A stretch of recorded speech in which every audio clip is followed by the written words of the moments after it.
चलिए बेटा, आज अपन मॉडल पेपर 2024 के क्वेश्चन क्रमांक 18 से करना है। 17 नंबर तक आपके पूरे हो गए हैं। ठीक है, क्वेश्चन नंबर 18 को पहले देखिएगा। क्वेश्चन नंबर 18 क्या कहता है? किरचॉफ के दोनों नियमों को, इसके नियम बेटा, किरचॉफ के दोनों नियमों को लिखिए तथा सिद्ध कीजिए। इस क्वेश्चन को आपको करना है। ठीक है, पहले देखो, किरचॉफ के दोनों नियमों को जानने के लिए हमको पहले ये जानना है ये नियम कब दिया, किसने दिया और क्यों दिया। ठीक है, तो इसको जानने के लिए केवल आपको तीन चीज को याद रखना है कि किरचॉफ ने सन 1842 में, कब बेटा? सन 1842 में। किसने? किरचॉफ ने।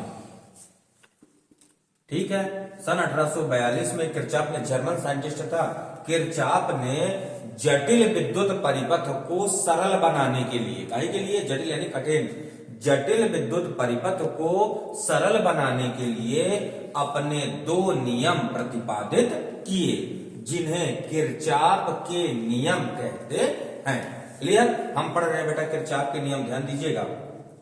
किरचॉफ के नियम, ठीक, इसकी थ्योरी में क्या लिखना है?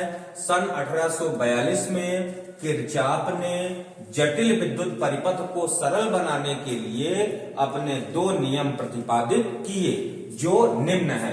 नंबर 1, प्रथम नियम। प्रथम नियम, इसको याद रखिएगा बेटा। ठीक है, दोनों नियम इंपॉर्टेंट है, पेपर में पूछे जाएंगे। प्रथम नियम में लिखना है, इस नियम के अनुसार, क्या लिखोगे बेटा? इस नियम के अनुसार किसी भी संधि पर, कहां पर? संधि यानी जंक्शन, जहां पे सारी तारें कनेक्ट होंगी, किसी भी संधि पर उपस्थित सभी धाराओं का बीजगणितीय योग शून्य होता है। यह आपका है किरचॉफ का प्रथम नियम। फिर से दिमाग चलाइए। किसी भी संधि पर उपस्थित सभी धाराओं का बीजगणितीय योग शून्य होता है। यह नियम हो गया। ठीक है, इसकी एक शर्त भी है। शर्त क्या है? कि जो धारा संधि की ओर आती है, जो धारा संधि की ओर आती है, उसका परिमाण धनात्मक तथा जो धारा संधि से दूर जाती है उसका परिमाण ऋणात्मक होता है। कैसे? देखिएगा, प्रथम नियम को एक्सप्लेन करने के लिए, जैसे आपको एक संधि ले लेना है। संधि यानी जहां पे तारों का कनेक्शन है। ठीक है, मान लीजिए इस संधि पे कितनी धाराएं हैं? 1, 2, 3, 4, 5, ये 5 धाराएं हैं। ठीक है, पांचों धाराओं का डायरेक्शन क्या है? पहली धारा मान लो संधि की ओर आ रही है, दूसरी संधि से दूर जा रही है, तीसरी फिर संधि की ओर आ रही है, चौथी संधि से दूर जा रही है, पांचवी संधि की ओर आ रही है। पहली धारा का परिमाण क्या ले लो बेटा? I1, दूसरी का I2, तीसरी का I3, चौथी का I4, पांचवी का I5। ये आपका हो गया जंक्शन, संधि। ठीक है, तो नियम को यहां से पढ़ेंगे। किसी भी संधि पर, क्या बोलो बेटा? किसी भी संधि पर उपस्थित सभी धाराओं का बीजगणितीय योग शून्य होता है। यानी किरचॉफ का प्रथम नियम कहता है, संधि पर कितनी धारा है? देखिए, I1, I2, I3, I4, I5, इन सब का बीजगणितीय योग क्या होता है? शून्य होता है। लेकिन उसने शर्त भी लगा दिया है। शर्त क्या बोला है? जो धारा संधि की ओर आती है इसका परिमाण धनात्मक तथा जो धारा संधि से दूर जाती है इसका परिमाण ऋणात्मक होता है। ठीक है, अब यहाँ पे ध्यान दीजिएगा। चित्र के एक्सप्लेनेशन में बोलना है, वर्णन में। इसमें जे क्या है बेटा? एक संधि है जिस पर उपस्थित धारा कौन कौन है? I1, I2, I3, I4 और I5 हैं। अतः किरचॉफ के नियमानुसार सभी धाराओं का बीजगणितीय योग क्या करना है आपको? शून्य। I1 धारा देखो बेटा संधि की ओर आ रही है तो धनात्मक होगी, I1। I2 धारा संधि से दूर जा रही है तो कैसी होगी? ऋणात्मक, तो माइनस I2। I3 फिर संधि की ओर आ रही है, प्लस I3। I4 संधि से दूर जा रही है, माइनस I4। I5 संधि की ओर आ रही है, प्लस I5 बराबर 0। ये है आपका किरचॉफ का प्रथम नियम। ठीक है, एक बार नियम यहां से फिर से एक्सप्लेन कर लेते हैं। किसी संधि पर उपस्थित सभी धाराओं का बीजगणितीय योग शून्य होता है। शर्त, जो धारा संधि की ओर आ रही है, तीन धारा संधि की ओर आ रही है, I1, I3 और I5, तो जो धारा संधि की ओर आ रही है इनका परिमाण धनात्मक तथा जो धारा संधि से दूर जा रही है इनके परिमाण ऋणात्मक होते हैं। माइनस का पंचांतरण करिए, तो माइनस का पंचांतरण करेंगे तो कितना आ जाएगा बेटा, I1 plus I3 plus I5 equal कितना होगा बेटा, I2 प्लस I4। ये ठीक है बेटा, यहां पे समझ में आया। मतलब क्या बोलेंगे कि संधि पर जितनी धारा आती है संधि से उतनी ही धारा वापस जाती है। अतः स्पष्ट है कि जो किरचॉफ का प्रथम नियम है ये काहे पे आधारित है बेटा, आवेश संरक्षण पर। काहे पर आधारित है, आवेश संरक्षण पर आधारित है। इसको भी याद रखिएगा, 1 नंबर में पूछा गया है। क्लियर है ना। किरचॉफ के प्रथम नियम को कौन सा नियम भी कहते हैं, किरचॉफ के प्रथम नियम को धारा वितरण का नियम। यहाँ पे धारा बटी हुई है, ध्यान दीजिएगा। यहाँ पे I1, I2, I3, I4, I5 ये सब धारा है ना, तो धारा वितरण का नियम भी कहते हैं। ये आपका आ गया किरचॉफ का प्रथम नियम। क्लियर। आप जानते हैं बेटा किरचॉफ का द्वितीय नियम।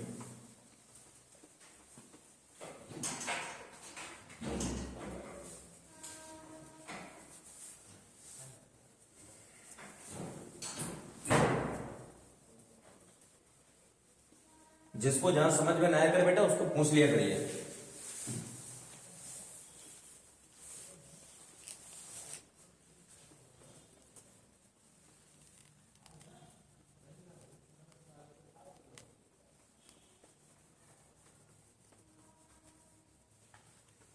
चलिए अब जानते हैं अपन द्वितीय नियम।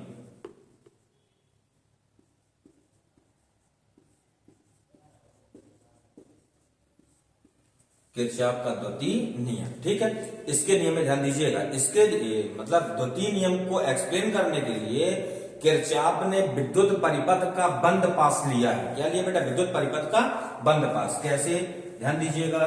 जैसे मान लो ये आपका एक विद्युत परिपथ है, इसमें ये लगा दिए हम प्रतिरोध और ये लगा दिए बेटा सेल।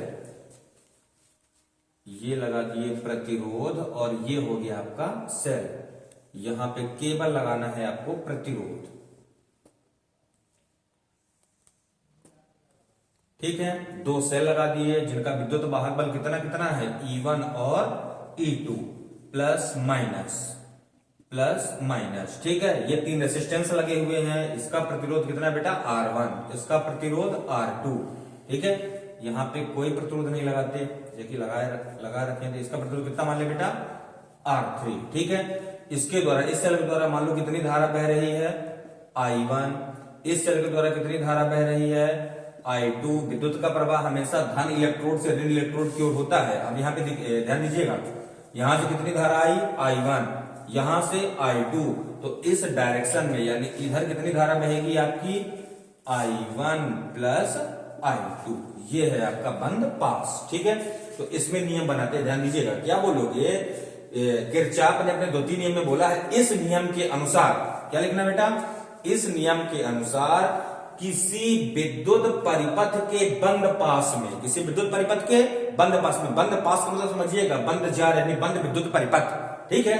किसी विद्युत परिपथ के बंद पास में धारा, इसका नाम देते जाइए, धारा और प्रतिरोध के गुणनफल, धारा और प्रतिरोध के गुणनफल का बीजगणितीय योग उसमें लगे सेलों के विद्युत वाहक बलों के बीजगणितीय योग के बराबर होता है। यह है आपका बेटा किरचॉफ का द्वितीय नियम, ठीक है। एक बार फिर से रिपीट करते हैं। किसी विद्युत परिपथ के बंद पास में, किसी विद्युत परिपथ के बंद पास में धारा और प्रतिरोध, ध्यान दीजिएगा, धारा और प्रतिरोध के गुणनफल का बीजगणितीय योग उसमें लगे सेलों के विद्युत वाहक बलों के बीजगणितीय योग के बराबर होता है। शर्त क्या है बेटा, शर्त है कि यदि, ध्यान दीजिएगा, यदि परिपथ का चक्कर धारा की दिशा में ले, किस दिशा में ले बेटा, मतलब जिस दिशा में करंट बह रहा है उसी दिशा में परिपथ को पढ़ें। यदि परिपथ का चक्कर धारा की दिशा में ले तो धारा और प्रतिरोध का गुणनफल धनात्मक, और यदि विपरीत दिशा में लेंगे तो धारा और प्रतिरोध का गुणनफल क्या होगा, ऋणात्मक। इसी प्रकार सेल में देखो, इसी प्रकार यदि हम ऋण इलेक्ट्रोड से धन इलेक्ट्रोड की ओर आए तो विद्युत वाहक बल धनात्मक, लेकिन धन इलेक्ट्रोड से ऋण इलेक्ट्रोड की ओर जाएंगे तो विद्युत वाहक बल ऋणात्मक होता है। यह है आपका किरचॉफ का द्वितीय नियम। अब इसी को लगाते हैं, ये आपका विद्युत परिपथ है। विद्युत परिपथ को एक्सप्लेन कर लीजिए बेटा। इसका नाम मान लीजिए रखते हैं A B C D E F. ठीक है, दो बंद पास लेके अपन पहले जानेंगे। ठीक है, पहला बंद पास का नाम देखो बेटा कितना है। पहले बंद पास का नाम लेते हैं A B C D A. लिखेंगे बंद पास ए बी सी डी ए में। ठीक है, इसमें लगाना है आपको किरचॉफ का द्वितीय नियम। तो देखो बेटा पहले एक एक लाइन में चलेंगे। पहले ए से बी चलते हैं, तो ए से बी में जाने पे धारा कितनी बह रही है I1, प्रतिरोध कितना है R1, तो दोनों का गुणनफल कितना होगा I1 R1। अब देखो क्या तुम धारा की दिशा में हो कि विपरीत में हो। ए से बी में ये देखो बेटा धारा की दिशा में है, ये धारा बह रही है तो धारा की दिशा में है, तो इनका गुणनफल क्या होगा धनात्मक, यानी कितना होगा बेटा I1 R1। अब B से C में आते हैं, तो B से C में देखो ना तो हमको धारा दिख रही ना तो हमको प्रतिरोध दिख रहा, किसी चीज को नहीं दर्शाएंगे है ना, करेक्ट है। अब C से कहां चलना है बेटा D में, तो C से D में जाने पे कितनी धारा है I2, प्रतिरोध कितना है R2, दोनों का गुणनफल कितना होगा I2 इंटू R2। लेकिन C से D में जाने पर हम धारा की विपरीत दिशा में है। किस दिशा में है बेटा, और जब धारा की विपरीत दिशा में है तो दोनों का गुणनफल क्या होगा ऋणात्मक, यानी कितना जाएगा -I2 R2। और D से A जाने पे कुछ भी नहीं दर्शाया गया, करेक्ट। या गया धारा और प्रतिरोध के गुणनफल का बीजगणितीय योग बराबर होता है उसमें लगे सेलों के विद्युत वाहक बलों के बीजगणितीय योग के। फिर से उसी चक्कर में चलते हैं, तो A से B में जाने पे सेल कितना लगा है E1, और E1 में देखो बेटा A से B में जाने पे किस इलेक्ट्रोड से किस इलेक्ट्रोड की ओर जा रहे हैं, ऋण से धन में जा रहे हैं। जब ऋण से धन में जा रहे हैं तो विद्युत वाहक बल क्या होगा धनात्मक, यानी E1। फिर B से C में नहीं लगा सेल, C से D में सेल E2 लगा है, लेकिन C से D में जाने पे हम धन से कहां जा रहे हैं ऋण में। जब धन इलेक्ट्रोड से ऋण इलेक्ट्रोड में जा रहे हो तो माइनस में कितना हो जाएगा बेटा E2, और D से A में कुछ नहीं लगा। ये लग गया आपका किरचॉफ का द्वितीय नियम। क्लियर, एक बार अब यहां से पढ़ते हैं, ध्यान दीजिएगा। किसी विद्युत परिपथ के बंद पास में, किसी विद्युत परिपथ के बंद पास में धारा और प्रतिरोध के गुणनफल का बीजगणितीय योग, यहाँ पे ऋण लगा है लेकिन वो डायरेक्शन के अकॉर्डिंग लगा है, धारा और प्रतिरोध के गुणनफल का बीजगणितीय योग उसमें लगे सेलों के विद्युत वाहक बलों के बीजगणितीय योग के बराबर होता है। शर्त, यदि धारा और प्रतिरोध का गुणनफल धनात्मक कब होगा, जब परिपथ धारा की दिशा में होगा, और यदि धारा और प्रतिरोध का गुणनफल ऋणात्मक कब होगा, जब परिपथ विपरीत दिशा में होगा। इसी प्रकार सेल में क्या होता है,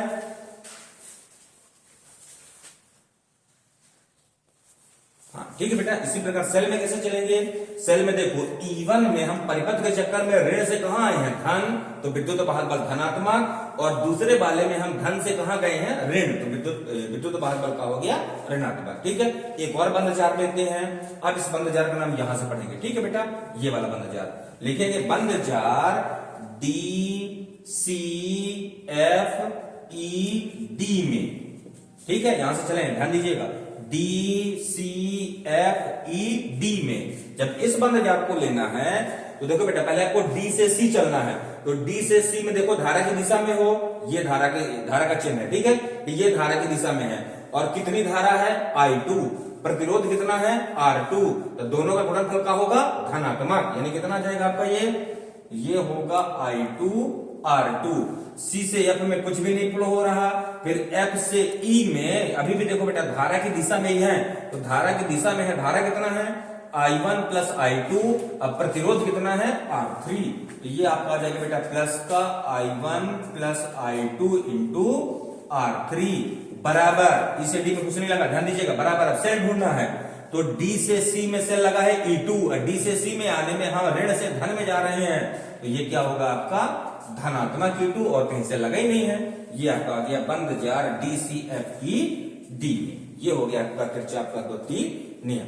कोई डाउट? ठीक है, नियम क्लियर है ना? नियम एक बार फिर से यहां से पढ़ते हैं, ध्यान दीजिएगा।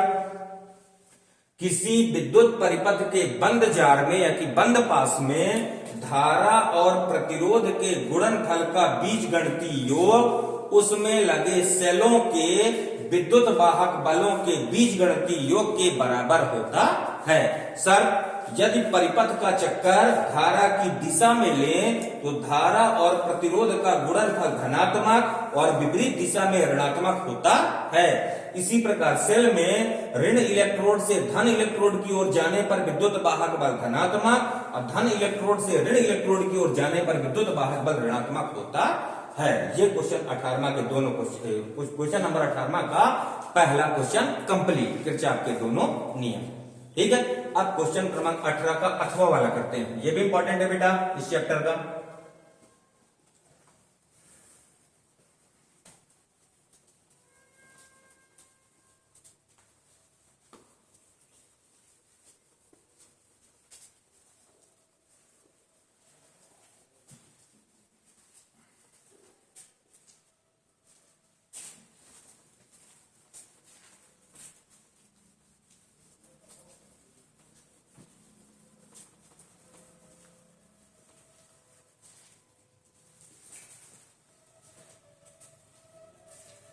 चलिए, क्वेश्चन क्रमांक 18वां का अथवा का क्वेश्चन है, व्हीटस्टोन ब्रिज या व्हीटस्टोन सेतु से आप क्या समझते हैं, इसका सिद्धांत व उपकरण का वर्णन करिए।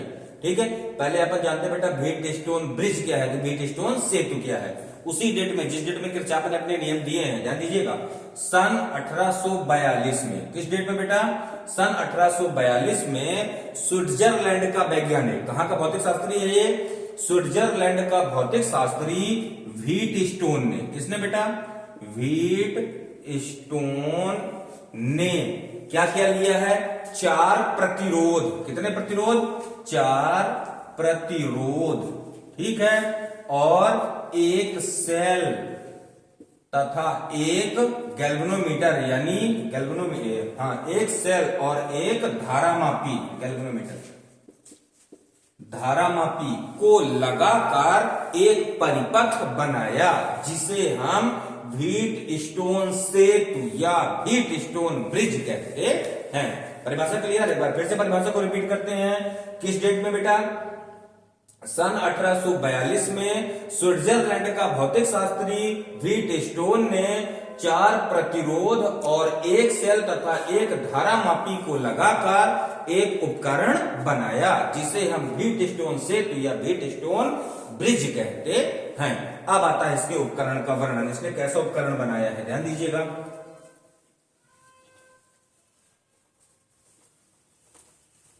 चलिए, व्हीटस्टोन ने क्या किया है? सबसे पहले उसने 4 प्रतिरोध लिए हैं। 4 प्रतिरोध को चतुर्भुज की 4 भुजाओं पे लगाया है बेटा, ध्यान दीजिएगा। पहला, दूसरा, तीसरा, चौथा। ये लगा दिया पहला प्रतिरोध, ये लगा दिया दूसरा प्रतिरोध, ये लग गया बेटा तीसरा प्रतिरोध, और ये लग गया आपका चौथा प्रतिरोध। 4 प्रतिरोध लगा दिया। कौन कौन से भुजाओं पे? ए, बी, सी, डी। ठीक है, और एक विकर्ण पे ये लगे बेटा कुंजी और ये धारामापी। ठीक है, धारामापी जी, गैल्वेनोमीटर। एक विकर्ण आपका आ गया बीडी और दूसरा विकर्ण एसी है, तो एसी पर क्या लगाना है आपको? सेल और ये कुंजी।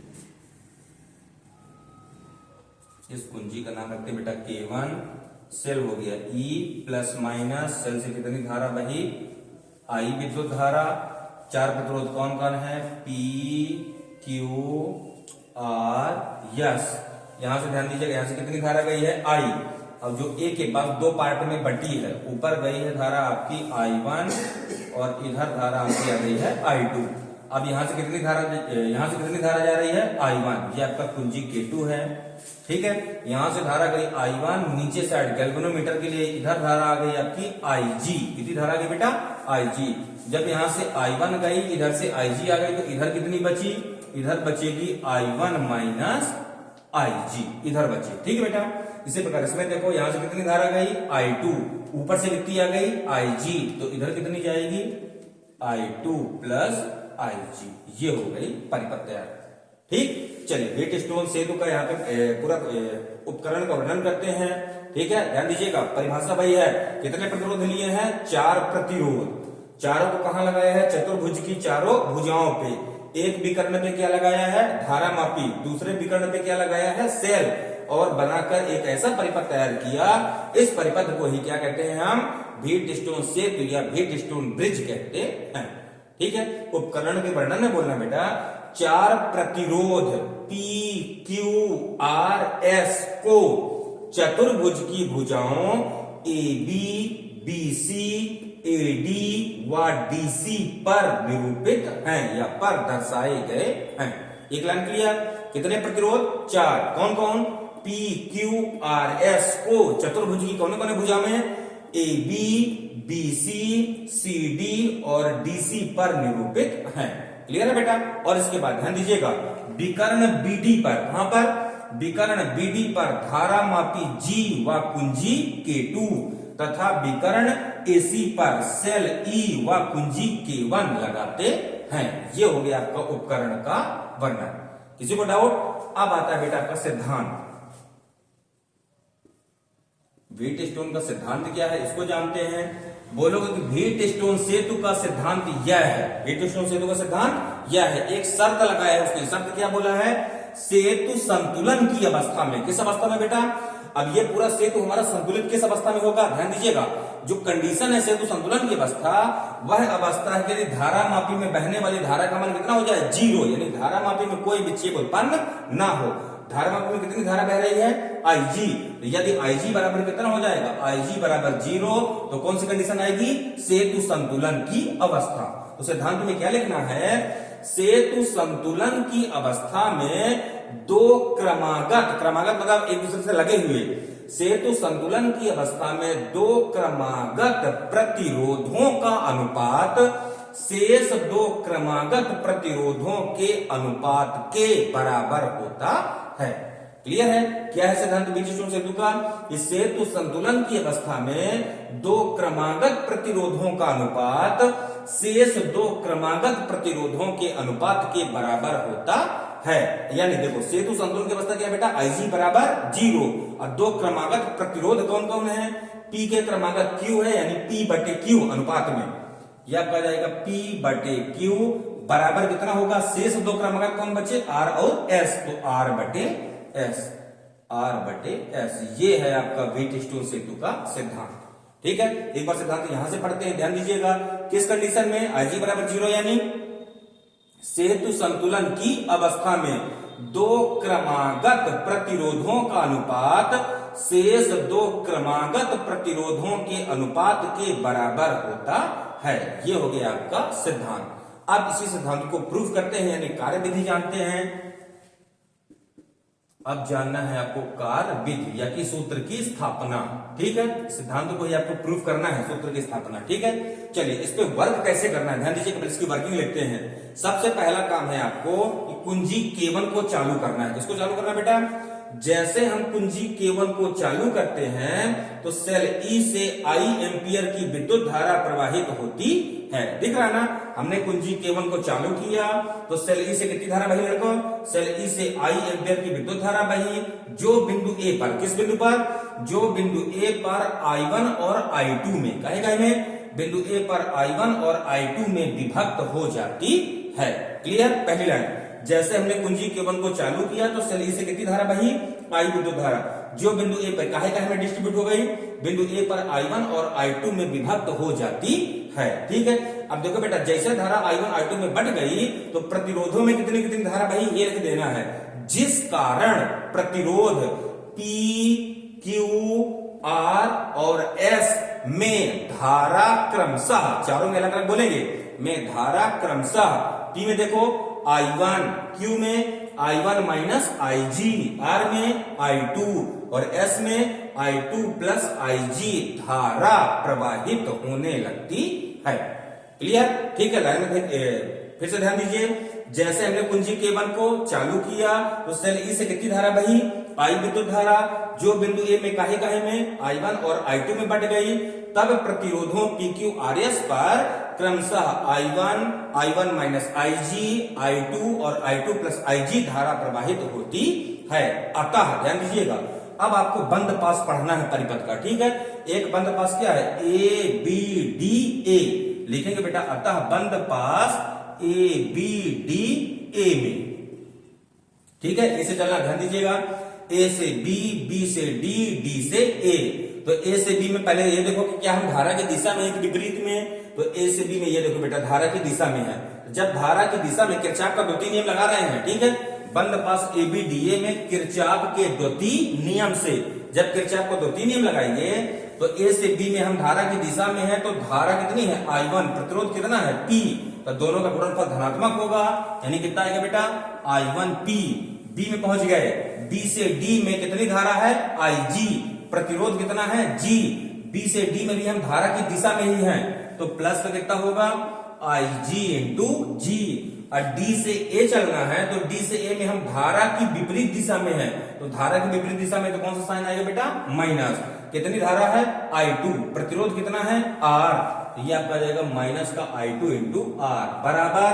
अब देखो बेटा इस बंद पास में कहीं सेल दिख रहा है आपको, A से B, B से D, D से A में कहीं सेल नहीं लगा, तो बराबर विद्युत वाहक बल कितना आ जाएगा 0। कोई डाउट? अब आते हैं सेतु संतुलन की अवस्था में, ठीक है। सिद्धांत में ध्यान दीजिएगा, हमको पता है कि सेतु संतुलन की अवस्था में IG बराबर कितना होता है 0। लिखेंगे कि चूंकि IG बराबर 0, क्यों? क्योंकि परिपथ किस कंडीशन में है, संतुलन की अवस्था में है। और जब IG बराबर 0 होगा तो यहाँ पे IG की वैल्यू 0 प्लेस करेंगे।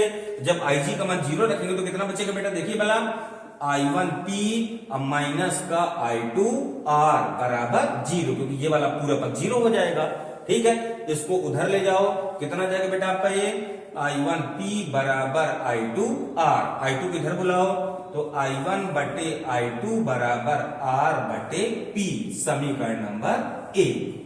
यहां तक किसी को डाउट? ठीक, ये आ गया आपका पहला बंद पास। अब दूसरा बंद पास देखते हैं बेटा, ठीक है। दूसरा बंद पास अभी पहला ए से पढ़ेंगे ना, दूसरा बी से पढ़ेंगे, इस पार वाला, ठीक।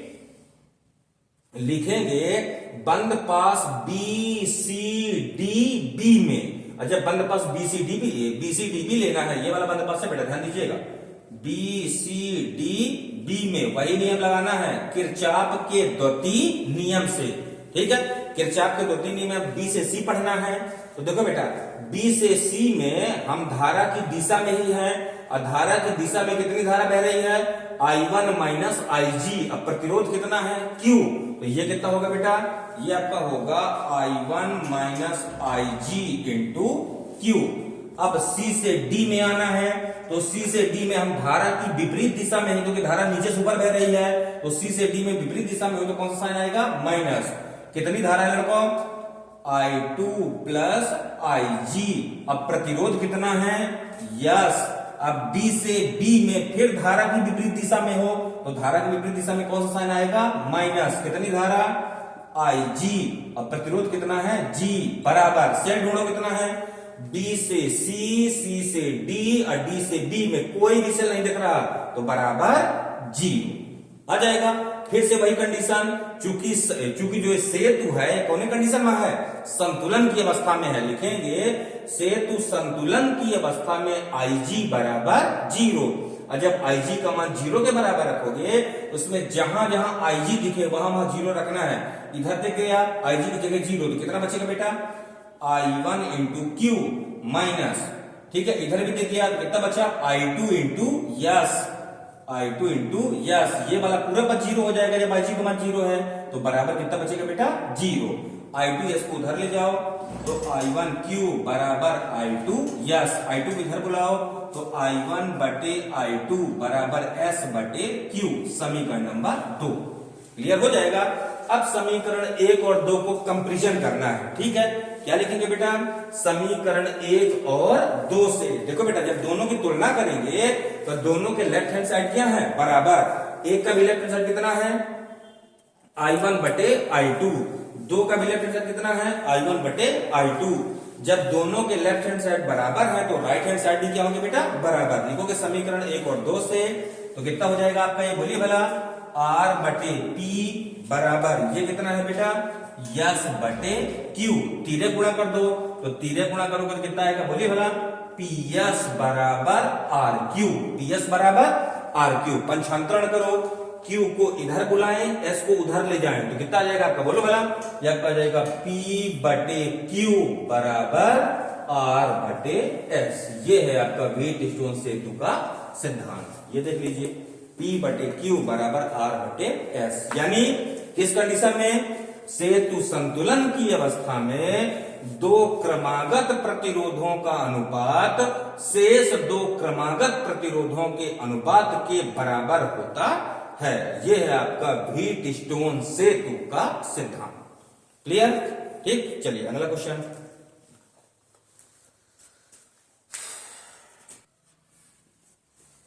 स्टार्ट। ठीक है, चलिए बेटा अब हम पढ़ते हैं क्वेश्चन क्रमांक 19वां। देखिएगा ध्यान से, इंपॉर्टेंट क्वेश्चन है। ठीक है, इससे इस वाले चैप्टर से आपको डायनेमो और ट्रांसफार्मर दोनों अच्छे से कंप्लीट करना है। ठीक है, डायनेमो में अभी पढ़ा रहा हूँ, ट्रांसफार्मर मॉडल पेपर के जस्ट बाद पढ़ा दिया जाएगा।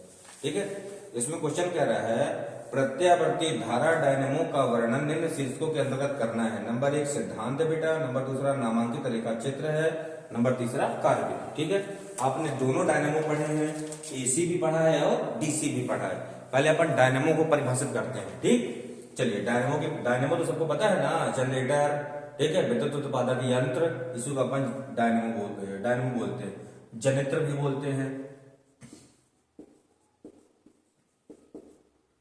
डायनेमो, चलिए डायनेमो क्या है, क्या बोलोगे, यह एक ऐसी युक्ति है, क्या बोले बेटा आपको, यह एक ऐसी युक्ति है जो यांत्रिक ऊर्जा को, कौन सी ऊर्जा को, यांत्रिक ऊर्जा को विद्युत ऊर्जा में, किस ऊर्जा में बेटा, विद्युत ऊर्जा में परिवर्तित करता है। ये आपका डायनेमो कहलाता है। ठीक है, ऑब्जेक्टिव में भी आ चुका है, ऐसे ध्यान दीजिएगा, खालिस्तान में ऐसे आया था कि वह युक्ति जो यांत्रिक ऊर्जा को विद्युत ऊर्जा में परिवर्तित करता है उसे खालिस्तान कहते हैं। तो क्या भरोगे खालिस्तान में, डायनेमो। क्या बोलते हैं बेटा, डायनेमो। क्लियर है, परिभाषा में डायनेमो एक ऐसी युक्ति है जो यांत्रिक ऊर्जा को विद्युत ऊर्जा में परिवर्तित करता है। एक नंबर का वेरी इंपॉर्टेंट, डायनेमो सदैव, क्या बोलोगे, डायनेमो सदैव विद्युत चुंबकीय प्रेरण, काहे पे, विद्युत चुंबकीय प्रेरण के सिद्धांत पर कार्य करता है। क्या लिखोगे, डायनेमो कि विद्युत चुंबकीय प्रेरण के सिद्धांत पर कार्य करता है। परिभाषा क्लियर, कि डायनेमो एक ऐसी युक्ति है जो यांत्रिक ऊर्जा को विद्युत ऊर्जा में परिवर्तित करता है और यह विद्युत चुंबकीय प्रेरण के सिद्धांत पर कार्य करता है। अब विद्युत चुंबकीय प्रेरण क्या है, उसमें पहला टॉपिक सिद्धांत है, सिद्धांत आप यहाँ पे आएंगे। सिद्धांत में लिखोगे कि डायनेमो विद्युत चुंबकीय प्रेरण के सिद्धांत पे कार्य करता है, अर्थात विद्युत चुंबकीय प्रेरण क्या है, अर्थात जब किसी कुंडली, ये बेटा कुंडली हो गई, ठीक है, जब किसी कुंडली से बद्ध चुंबकीय फ्लक्स में, चुंबकीय फ्लक्स यानी चुंबकीय बल रेखाओं की संख्या, जब किसी कुंडली से बद्ध चुंबकीय फ्लक्स में परिवर्तन करते हैं, क्या करते हैं, परिवर्तन करते हैं, तो उस कुंडली में प्रेरित धारा उत्पन्न हो जाती है। इस घटना को ही क्या कहते हैं, विद्युत चुंबकीय प्रेरण। इसी के सिद्धांत पे कार्य करता है आपका डायनेमो। क्लियर है कि डायनेमो एक ऐसी युक्ति है जो यांत्रिक ऊर्जा को विद्युत ऊर्जा में परिवर्तित करता है और यह किसके सिद्धांत पे कार्य करता है, विद्युत चुंबकीय प्रेरण के सिद्धांत पे कार्य करता है। जिसका मतलब क्या है, विद्युत चुंबकीय प्रेरण का अर्थ है जब किसी कुंडली से बद्ध चुंबकीय फ्लक्स में हम परिवर्तन करते हैं तब उस कुंडली में प्रेरित धारा उत्पन्न हो जाती है। ये नंबर 1 आपका हो गया बेटा डायनेमो का सिद्धांत। ठीक, अब नंबर 2 भी चलते हैं।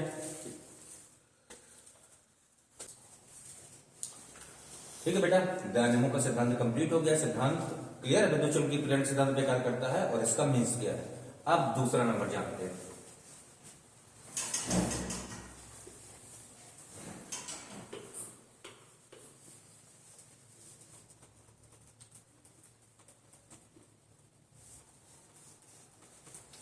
चलिए, डायनेमो का दूसरा नंबर पार्ट है उपकरण का वर्णन, यानी नामांकित रेखा चित्र। नामांकित रेखा चित्र, ठीक। इसमें आपको दो चित्र बनाना है, ठीक है। कॉपी में मैंने दो चित्र बनवाया था, ठीक है। आपको दोनों चित्र बनाना है। सबसे पहले आपको बनाना बेटा क्षेत्र चुंबक। चुंबक के दो पार्ट हैं,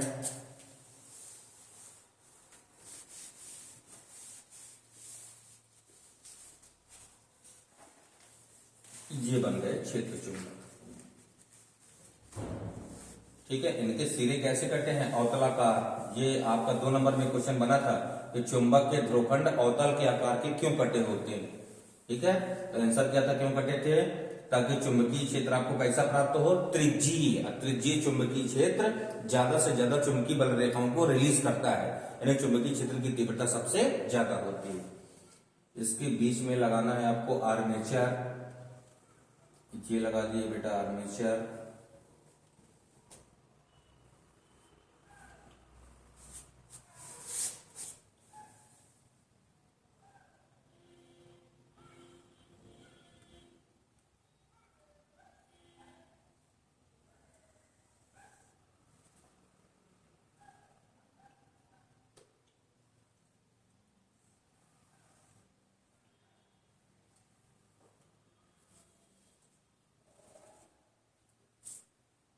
ये आपके दो आर्मेचर लगते हैं, ठीक।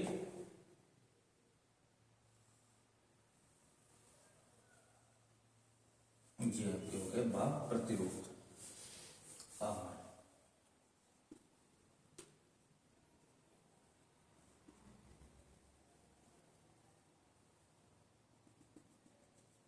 हो गया S1 S2, इस पर ब्रश लगाना है आपको।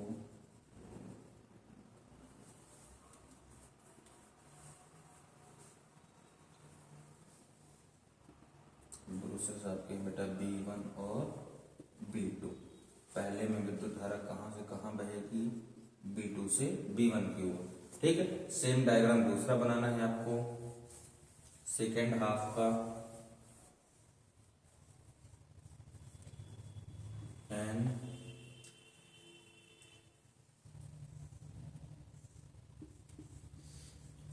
S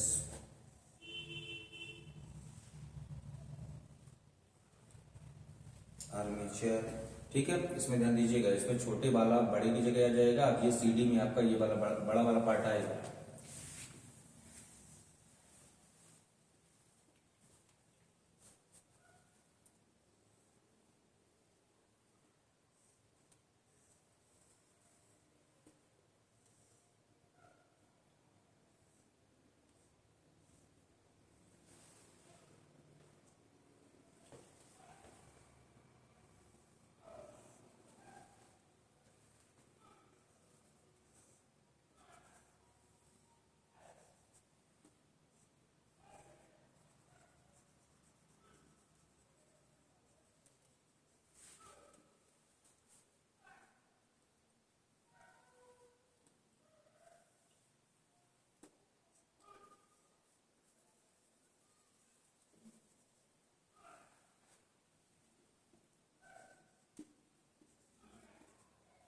अब इसमें विद्युत का प्रवाह चेंज हो जाएगा। इसमें B2 to B1 था, इसमें B1 to B2 होगा, ऐसे, ठीक। विभक्त बल है भी आपके बदलेंगे। ये आपका S2 था, ये आपका S1 है, ये आपका है बेटा S2, ये आपका है S1, D C B A, ठीक है, A B C D, correct. ये आपका बन गया बेटा नामांकित रेखा चित्र। नामांकित रेखा चित्र को कितने पार्ट में बांटना है आपको? 4 भाग में। ध्यान दीजिएगा 4 भाग कौन कौन है। नंबर 1 में रहेगा आपका क्षेत्र चुंबक, क्षेत्र चुंबक, ठीक है। नंबर दूसरे में रहेगा आपका आर्मेचर यानी कुंडली, आर्मेचर। नंबर 3 में रहेगा आपका सर्पी बलय, सर्पी बलय, ठीक है। और नंबर 4 में आपका रहेगा ब्रुश, ब्रुश। ये 4 पार्ट में आपको नामांकित रेखा चित्र को बांटना है। ठीक है, एक बार फिर से सुन लीजिए, मैं पढ़ रहा हूं। नंबर 1 है आपका क्षेत्र चुंबक, नंबर 2 है बेटा आपका आर्मेचर, नंबर 3 है सर्पी वलय, नंबर 4 है बेटा आपका ब्रुश। ठीक है, अब यहाँ पे ध्यान दीजिएगा, जो आपका ये एसी डायनेमो पढ़ रहे हैं, एसी डायनेमो में हम क्या लगाते हैं, सर्पी वलय, और यदि यही डीसी होता तो उसमें क्या लगाते हैं हम, विभक्त वलय। इस साल एनडीए में आ चुका है कि एसी डायनेमो से डीसी में परिवर्तित करने के लिए क्या चेंज करते हैं, तो उसमें आंसर में क्या लिखोगे, सर्पी वलय की जगह विभक्त वलय का उपयोग करते हैं। ठीक, चलिए 4 पार्ट के बारे में जानना है। नंबर 1 क्या है बेटा आपका, देखिए नंबर 1 है क्षेत्र चुंबक यनयस। क्षेत्र चुंबक क्या है, यनयस। ठीक है, नंबर 1 टॉपिक में लिखना है। इसमें क्या लिखना है, ये सामान्यतः नाल चुंबक या विद्युत चुंबक होते हैं। ठीक है, ये सामान्यतः क्या होते हैं बेटा, नाल चुंबक या विद्युत चुंबक। शक्तिशाली डायनेमो बनाने के लिए विद्युत चुंबक का इस्तेमाल करते हैं, जिनके सिरे, सिरे यानी किनारे, जिनके सिरे कैसे कटे, देखो बेटा, जिनके सिरे अवतल के आकार यानी अवतलाकार कटे होते हैं, ये आपका हो गया क्षेत्र चुंबक। क्लियर, क्षेत्र चुंबक के बारे में बोलेंगे, ये सामान्यतः नाल चुंबक या विद्युत चुंबक होते हैं, जिनके सिरे अवतल के आकार के कटे होते हैं। क्षेत्र चुंबक कंप्लीट। नंबर 2 आता है आपका आर्मेचर। तो आर्मेचर यानी कुंडली है, इसको आपको बनाना है। तो आर्मेचर को कैसे बनाते हैं बेटा, आर्मेचर को बनाने के लिए पहले हम सॉफ्ट आयरन नर्म लोहे का क्रोड लेते हैं। ले लिए नर्म लोहे का क्रोड, इसके चारों ओर तांबे के विद्युत रोधी तार को लपेटते हैं। क्या लपेटते हैं बेटा, तांबे का विद्युत रोधी तार, और उसको तार को लपेट कर जो बनाते हैं वही आपका क्या है, कुंडली, आर्मेचर।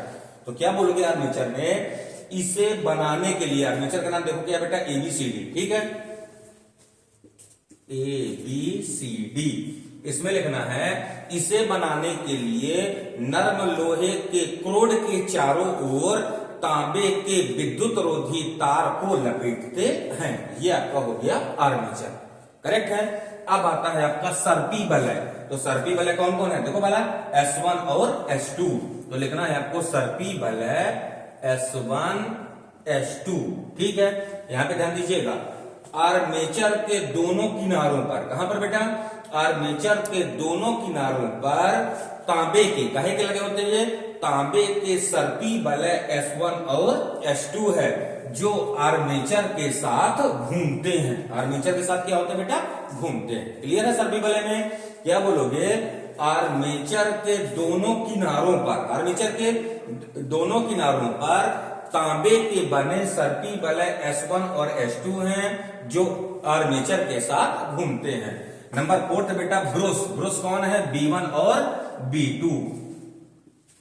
Brush B1 B2। तो इसमें क्या लिखना है, ब्रुश काहे के बने होते हैं, कार्बन पट्टियों के बने, काहे के बेटा, कार्बन, ध्यान दीजिएगा, कार्बन पट्टियों के बने ब्रुश B1 और B2 हैं, जो स्थिर होते हैं। क्या होते हैं बेटा, ये घूमते नहीं हैं, जो स्थिर होते हैं तथा घूमते हुए सर्पी वलयों से संपर्कित होते हैं। इनको टच करते हैं, घूमते हुए सर्पी वलयों से संपर्कित होते हैं। ये आपके हो गए 4 पार्ट। क्लियर है, नंबर 1 क्षेत्र चुंबक, नंबर 2 आर्मेचर, नंबर 3 सर्पी वलय, नंबर 4 ब्रुश। करेक्ट है। अब आते हैं बेटा इसकी कार्यविधि, नंबर 3 नंबर नामांकित रेखा चित्र कंप्लीट हो गया ना। अब आते हैं बेटा कार्य, इसको अच्छे से कंप्लीट करिएगा डायनेमो।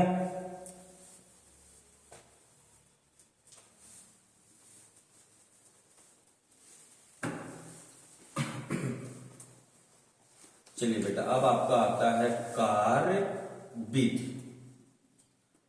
डायनेमो के कार्य विधि को आपको 5 पैराग्राफ में डिवाइड करना है। ठीक है, कार्य विधि को ध्यान दीजिएगा। सबसे पहला काम, सबको सिद्धांत तो पता है ना कि विद्युत चुंबकीय प्रेरण के सिद्धांत पे कार्य करता है।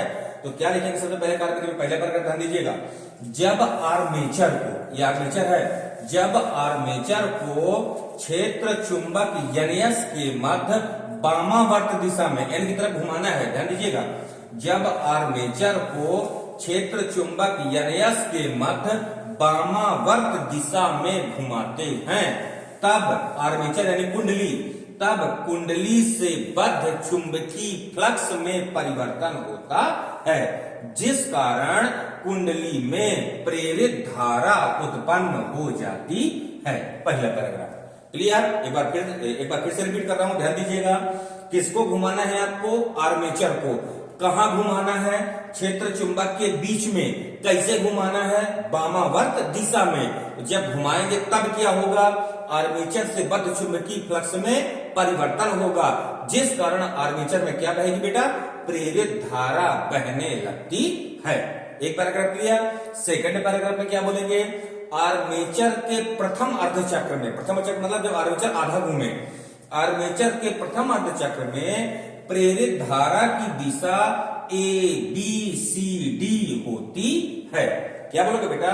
कि आर्मेचर के प्रथम अर्धचक्र में प्रेरित धारा की दिशा क्या है? देखो वाला ABCD होती है, जो हमें बाह्य परिपथ, जो हमें बाह्य परिपथ R में, ध्यान देना, ABCD ऐसे धारा बह रही है जो हमें बाह्य परिपथ R में B2 से B1 की ओर, कहां बेटा? B2 से B1 की ओर प्राप्त होती है। अर्थात अब देखो बेटा, B2 से B1 की ओर प्राप्त हो रही है, तब B2 किसकी तरह बिहेव करेगा? धन इलेक्ट्रोड की ओर, और B1 किसकी तरह बिहेव करेगा? ऋण इलेक्ट्रोड की तरह। ठीक है, तो बाह्य परिपथ R में विद्युत धारा B2 से B1 की ओर प्रवाहित होती है। दूसरा पैराग्राफ, तथा द्वितीय अर्धचक्र में, ये द्वितीय अर्धचक्र है, ध्यान दीजिएगा, तथा द्वितीय अर्धचक्र में, अब देखो यहां पे AB के स्थान पर DC, AB के स्थान पर DC और CD के स्थान पर BA आ जाता है। जब द्वितीय अर्धचक्र घूमेगा तो AB के स्थान पे कौन आएगा? DC, और CD के स्थान पे कौन आएगा?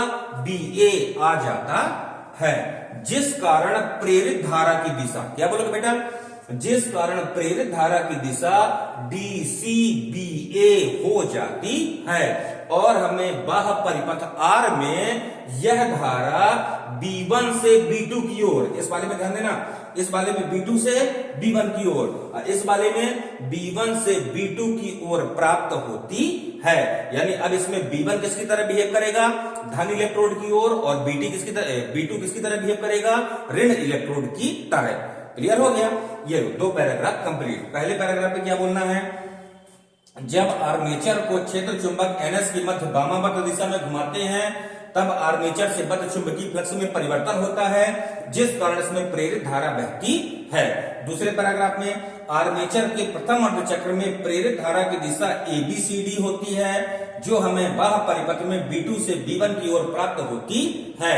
तीसरे पैराग्राफ में आर्मेचर के द्वितीय अर्धचक्र में AB के स्थान पर DC और CD के स्थान पर BA आ जाता है, जिस कारण प्रेरित धारा की दिशा DCBA होती है, और हमें बाह्य परिपथ R में B1 से B2 की ओर प्राप्त होती है।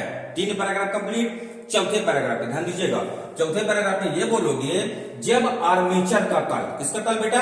आर्मेचर, जिसको घुमाना है, जब आर्मेचर का तल बल रेखाओं के लंबवत होता है। बल रेखाओं के कैसे होता है? आर्मेचर मेरे हाथ के आकार का होता है। जब आर्मेचर का तल बल रेखाओं के लंबवत होता है, तब प्रेरित धारा का मान शून्य, तब प्रेरित धारा का मान शून्य, तथा जब आर्मेचर का तल बल रेखाओं के समांतर होता है, यानी लेट जाएगा, जब आर्मेचर का तल बल रेखाओं के समांतर होता है, तब प्रेरित धारा का मान अधिकतम होता है। क्लियर है? अतः स्पष्ट है, प्रथम अर्धचक्र में उत्पन्न प्रेरित धारा शून्य से, ध्यान दीजिएगा, प्रथम अर्धचक्र मतलब यहां से ऐसे इतना घूमे, तो प्रथम अर्धचक्र में प्रेरित धारा अभी शून्य में है, शून्य से अधिकतम तथा पुनः शून्य, और द्वितीय अर्धचक्र में भी प्रेरित धारा शून्य से अधिकतम तथा पुनः शून्य होती है। ये आपका हो गया बेटा चौथा पैराग्राफ। क्लियर है? लास्ट पैराग्राफ का रिजल्ट, अतः स्पष्ट है, क्या लिखोगे? अतः स्पष्ट है, जो उत्पन्न प्रेरित धारा है, आपको यहां पे प्राप्त हो रही है, जो उत्पन्न प्रेरित धारा है उसका परिमाण कैसे बदल रहा है? पहले चक्र में B2 से B1, दूसरे चक्र में B1 से B2, अतः उत्पन्न प्रेरित धारा का परिमाण और दिशा, परिमाण कैसे बदला? शून्य से अधिकतम और पुनः शून्य, फिर शून्य से अधिकतम और पुनः शून्य, और दिशा कैसे बदली? पहले चक्र में B2 से B1 और दूसरे चक्र में B1 से B2। तो इस धारा का परिमाण और दिशा दोनों बदल रहे हैं, जिस कारण यह धारा प्रत्यावर्ती धारा होगी, यानी AC करंट होगा। यह है आपका AC डायनेमो की कार्यविधि। करेक्ट है? कोई डाउट? ठीक है। इसकी AC करंट की फ्रीक्वेंसी यानी आवृत्ति कितनी होती है आपकी?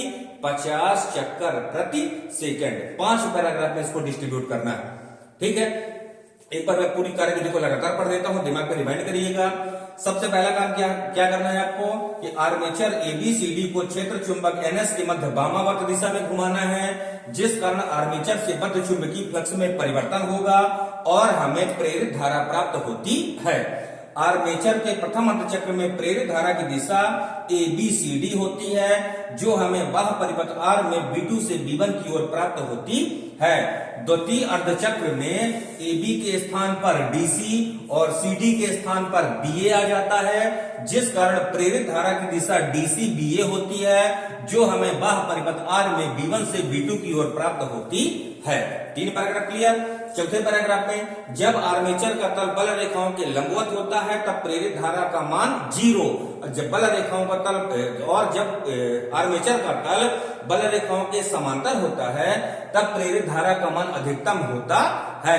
अतः स्पष्ट है कि प्रथम अर्धचक्र में धारा 0 से अधिकतम तथा पुनः 0 एवं द्वितीय अर्धचक्र में भी धारा 0 से अधिकतम और पुनः 0 होती है, जिससे स्पष्ट है कि उत्पन्न धारा का परिमाण और दिशा दोनों परिवर्तित हो रहे हैं, जिस कारण यह प्रत्यावर्ती धारा यानी एसी धारा होगी। ये हो गया आपका एसी डायनेमो की कार्यविधि, यानी 19वां का पहला क्वेश्चन कंप्लीट। करेक्ट। अब चलते हैं 19वां का अथवा क्वेश्चन।